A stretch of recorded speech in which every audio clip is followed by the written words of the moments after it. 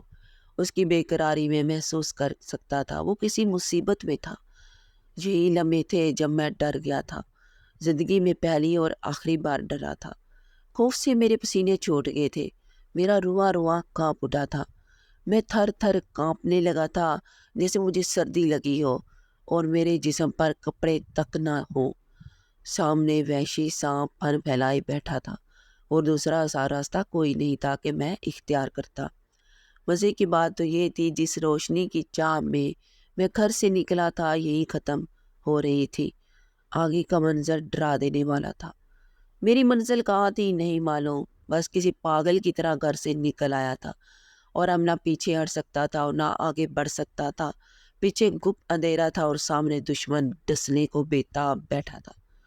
میں ڈر گیا، گپ اندھیرے میں اپنی زندگی کا انجام سوچ لیا تھا۔ موت آئی کہ یہ آئی، میرے لب ہلنے لگے، میں اپنے پیدا کرنے والے کو پکار رہا تھا۔ وہی ذات تو تھی جو مجھے بچا سکتی تھی۔ یہ انسان بھی کتنا خود غرض واقع ہوتا ہوا ہے۔ جب اس پر مصیبت آفت آتی ہے تو سامنے نظر آتی ہے تو اپنے بنانے والے خالق کو پکارنے لگتا ہے، ورنہ ہزاروں خوشیوں میں گم رہتا ہے اور رب رحمان کو بھلا دیتا ہے۔ لیکن وہ رب اتنا عظیم ہے، جب اسے پکارو وہ سنتا ہے، کایا پار لگاتا ہے، بگڑے کام سنوارتا ہے، مدد کو آتا ہے۔ وہ تو شہرک سے بھی قریب ہے۔ میں بھی اپنے رب کو پکار رہا تھا، دل میں رب کی یاد تھی اور آنکھیں آنسو بہا رہی تھی۔ اچانک میری نظر سانپ کے پچھلے حصے یعنی دم پر پڑی۔ میرے جیسے چیخ نکل گئی، جذبۂ ہمدردی امڈ آیا۔ اب میں سمجھا کہ وہ بے چین کیوں تھا۔ وہ رب رحمان سے مدد مانگ رہا تھا اور رب رحمان نے مجھے اس کی مدد کے لیے سین سے یہاں تک پہنچا دیا تھا۔ اس کا اور میرا رب ایک ہی تو تھا۔ اس دن کے بعد میرے دل سے خوف ڈر نکل گیا۔ اب بڑے سے بڑا خطرہ ہو تو میں نہیں ڈرتا۔ میرے قدم سانپ کی طرف بڑھنے لگے۔ 2 قدم کے فاصلے پر ایک مشکی ناگ میرا منتظر تھا۔ سانپ کے قریب پہنچا تو وہ کسی معصوم بچے کی طرح سہم گیا، ورنہ سانپوں کے بارے میں تو سنا تھا یہ دودھ پلانے والی ماں تک کو نہیں بخشتے، اپنی ماں کو بھی ڈس لیتے ہیں۔ میں سارا معاملہ جان گیا تھا۔ سانپ کیوں بار بار اپنی دم کی طرف دیکھ رہا تھا اور آسمان کی طرف بھی دیکھتا تھا۔ اس کی دم لہو لہان تھی، خون بہہ رہا تھا، شاید مرنے کے قریب تھا۔ اگر میں اس وقت نہ پہنچتا تو وہ تڑپ تڑپ کر مر جاتا، لیکن ابھی اس کی زندگی باقی تھی اور رب تعالیٰ نے مجھے وسیلہ بنا کر بھیجا تھا۔ میری نظریں اس کی دم پر ٹک گئی۔ اس کی دم سے تھوڑا منہ کی طرف 3 عدد کانٹے اس کے جسم کے آر پار ہو چکے تھے، خون بھی ادھر سے نکل رہا تھا۔ پہلے پہل سانپ نے کانٹوں کو نکالنے کی کوشش کی ہوگی لیکن ناکام رہا۔ شاید زیادہ خون اسی صورت بہہ گیا تھا۔ میں نے بسم اللہ پڑھی اور ایک ہاتھ سانپ کے جسم پر مضبوطی سے رکھا اور دوسرے ہاتھ سے یکے بعد دیگرے 3 کانٹے نکال لیے۔ اس دوران سانپ نے ہلکی سی حرکت کی تھی۔ کانٹے نکلتے ہی سانپ پرسکون سا ہو گیا، جیسے اس کا درد ختم ہو گیا ہو۔ میں نے اپنی قمیض سے کپڑا پھاڑ کر اس کی مرہم پٹی کر دی تاکہ اور خون نہ بہے۔ پٹی کرتے ہی میں دونوں ہاتھوں کو صاف کرنے کے انداز میں ایک دوسرے پر مارے اور سانپ سے تھوڑا دور ہو کر بیٹھ گیا۔ پیچھے گھنا کیکر کا درخت تھا، اس کے تنے سے ٹیک لگا کر آنکھیں موند لی۔ لوگوں پر رب رحمان کا نام مچلنے لگا۔ یا اللہ تیرا شکر ہے، آج تیری مخلوق کے کام آیا۔ یہ الفاظ میرے لبوں پر گردش کرنے لگے تھے۔ آج زندگی میں پہلی بار کسی وحشی درندے کو آنسو بہاتے دیکھا تھا۔ ہاں، میں نے کالے مشکی ناگ کو روتے آنسو بہاتے دیکھا تھا۔ میری آنکھوں نے دیکھا کہ اس کی گول گول آنکھوں سے 2 موٹے موٹے پانی کے قطرے نکل کر زمین پر سو گئے تھے۔ یہی تو آنسو تھے۔ دوسرے علم میں وحشی مشکی ناگ نے اپنا سر میرے قدموں میں رکھ دیا، تشکر بھری نظروں سے مجھے دیکھنے لگا، جیسے میرا شکریہ ادا کر رہا ہو۔ رب تعالیٰ نے وحشی درندے کو بھی جھکنا سکھا دیا تھا، اس کے دل میں رحم ڈال دیا تھا۔ میری آنکھیں بھی آنسوؤں سے تر بتر تھی۔ ہم دونوں ہی رو رہے تھے۔ کیسا منظر تھا! نیلا آسمان خاموش کھڑا مسکرا رہا تھا۔ ملائکہ جیسے مجھے مبارکباد دے رہے ہوں۔ میرا دل خوش تھا، رب رحمان نے امتحان سے سرخرو کر دیا تھا۔ میں نے کالے ناگ کو اپنی باہوں میں بھر لیا، محبت اور چاہت کو جذبوں سے سرشار ہو کر کتنی دیر سانپ کے جسم کا لمس اپنے اندر اپنی روح تک محسوس کرتا رہا۔ میں پرسکون ہو گیا، میری روح تک سرشار ہو گئی تھی۔ میں اپنی سگی اولاد کی طرح اسے پیار کر رہا تھا۔ آج کے پرفتنہ دور میں انسان اپنی اولاد سے اتنا پیار نہیں کرتا، یہ تو پھر بھی وحشی درندہ تھا، ایک خطرناک سانپ۔ نہ جانے اپنی زندگی میں کتنی زندگیوں کے چراغ گل کیے ہوں گے، کتنوں کو ڈسا ہوگا، کتنوں کو اپنے زہر سے موت کی نیند سلا دیا ہوگا، کتنوں کا خون پیا ہوگا، لیکن آج وہ درندہ نہیں، ایک مظلوم تھا۔ کتنے لمحے یوں بیت گئے اور سانپ اپنی منزل کی طرف چلا گیا۔ تھوڑی دیر بعد میں بھی وہاں سے گھر کی طرف چل پڑا۔ گھر کیسے پہنچا کچھ یاد نہیں، ہاں مگر اس رات پرسکون نیند آئی تھی۔ دن چڑھے، بابا نہ اٹھاتا تو نہ جانے کب تک سوتا رہتا۔ وقت کا کام ہے گزرنا، سو یہ اپنی مستی میں گم سم گزرتا چلا جاتا ہے۔ میں بھی اپنی زندگی کی مستیوں میں گم ہو گیا اور اس واقعے کو تقریباً بھول ہی گیا تھا۔ 6 ماہ بعد میں جنگل میں اکیلا لکڑیاں کاٹنے میں مصروف تھا کہ شکاریوں کا گروپ وہاں آ پہنچا۔ وہ جنگل سے شکار کرنا چاہتے تھے لیکن میں نے منع کر دیا۔ ارے بھائی، یہ جنگل میرا ہے، میں یہاں شکار کی اجازت نہیں دے سکتا۔ اس بار پر تو میں ہوگی اور بات ہاتھا پائی تک جا پہنچی۔ جنگل میں امن تھا، جانوروں سے مجھے محبت تھی اور کسی جانور کی موت میں اپنی آنکھوں سے نہیں دیکھ سکتا تھا۔ جانوروں کے لیے میں مسیحا تھا، ان کا ہمدرد، ہم نوا، وہی تو میرے دکھ سکھ کے ساتھی تھے، انہی میں پل پوس کر جوان ہوا تھا۔ اب کیسے ان شکاریوں کو شکار کرنے دیتا؟ میں نے انہیں منع کیا، لیکن میرا منع کرنے کا ان پر اثر نہ ہوا اور وہ ہاتھا پائی پر اتر آئے۔ وہ مجھے پیچھے دھکیلتے ہوئے آگے کو بڑھ گئے۔ تھوڑی دور سامنے ہرن چل رہا تھا، انہوں نے اس پر بندوقیں تان لی۔ لمحہ بھر میں انہوں نے فائر کھول دیا۔ فائر ہرن کو نہیں لگا بلکہ آسمان کی طرف کھل گیا، یا پھر غیر ارادی طور پر ایسا ہوا تھا۔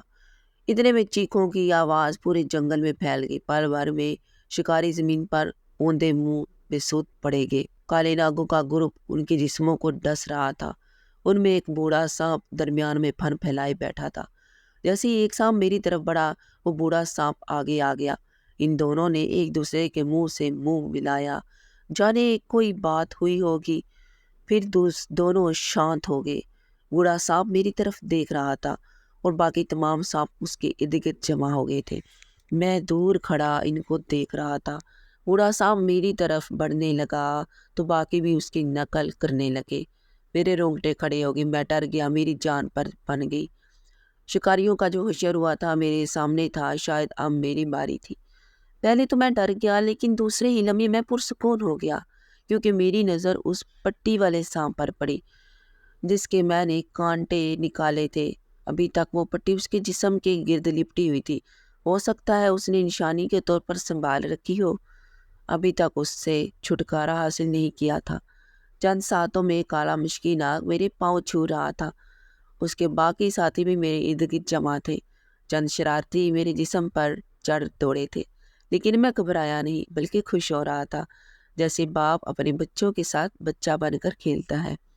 میں بھی ان کے ساتھ کھیلنے لگا تھا۔ تب مجھے پتا چلا کہ وہ سانپ مادہ تھا، یعنی ناگن تھی، اور اس کے ارد گرد پھرنے والے اس کے بچے تھے۔ اس کالے مشکی ناگ نے مجھے شکاریوں سے بچا لیا، پر اپنا بدلہ چکا تھا۔ شکاری اپنے کیے کی سزا بھگت چکے تھے اور مجھے اپنے دوستوں سے ملا گئے۔ میں نے سانپ کی پٹی کھول دی، اس کے زخم مندمل ہو چکے تھے اور اب معمولی سے نشان باقی تھے۔ اس واقعے کو 2 سال بیت چکے ہیں۔ میں آج بھی جنگل میں تنہا گھومتا ہوں۔ میرے ماں باپ اللہ تعالیٰ کو پیارے ہو گئے ہیں۔ مجھے اکیلے رہتے ہوئے کوئی پریشانی نہیں ہے کیونکہ یہی ناگن میری مدد کرتی رہتی ہے۔ میں جہاں بھی جاتا ہوں خود کو حصار میں پاتا ہوں۔ کوئی غیبی مدد کرتا ہے کیونکہ یہی ناگن میری مدد کرتی رہتی ہے۔ کوئی میری غیبی مدد کر رہا ہوتا ہے۔ میں جب گھر پہنچتا ہوں میرا کھانا تیار ہوتا ہے، مجھے کھانا بنانا نہیں پڑتا، یہ کارنامے ناگن ہی دے رہی ہے۔ سانپنی کھانا پکاتی ہے اور پھر اپنی دنیا میں لوٹ جاتی ہے۔ ہاں، میرے ارد گرد موجود رہتی ہے، مجھے کسی سے کوئی خطرہ نہیں ہے کیونکہ میری مدد کرنے کے لیے میرے دوست ہر وقت موجود رہتے ہیں۔ یہ الگ بات ہے وہ میرے سوا کسی کو نظر نہیں آتے۔ ہاں تو ڈیئر ویورز، آپ کو آج کی اسٹوری کیسی لگی؟ امید ہے بہت پسند آئی ہوگی، اس لیے ویڈیو کو لائک کر دیں اور جانے سے پہلے چینل کو ضرور سبسکرائب کیجیے گا۔ سبسکرائب کر کے جانا ہے، اگلی نیکسٹ ویڈیو کا انتظار کیجیے گا جو میں کل اپلوڈ کروں گی۔ اور اب اجازت چاہتی ہوں، اللہ حافظ۔